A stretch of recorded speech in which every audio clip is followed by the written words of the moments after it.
وعلیکم السلام ورحمۃ اللہ۔ آپ کا سوال ہے کہ اگر نماز کا سبق پورا ہونے سے پہلے امام اللہ اکبر کہہ دے تو کیا کرنا چاہیے؟ برائے مہربانی رہنمائی فرمائے۔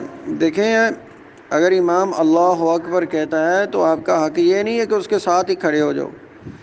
وہ اللہ اکبر کہہ کے کھڑے ہو جاتا ہے نا، تو پھر آپ کھڑے ہونا شروع ہوں، اتنی دیر میں آپ اپنی تسبیح کرتے رہیں سجدے میں۔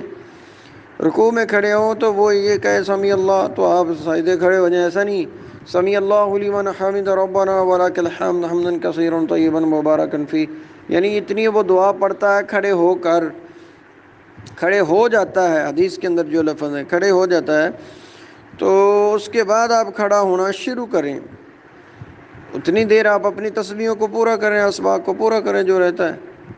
یہ تو اصول ہی نہیں ہے کہ امام جو ہی کہے اللہ اکبر تو آپ ساتھ ہی کھڑے ہو جائیں، ایسا اصول ہی نہیں ہے۔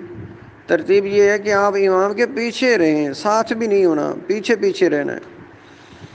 تو اس میں آپ اپنے اسباق کو پورا کر سکتے ہیں اور کرنا چاہیے آپ کو۔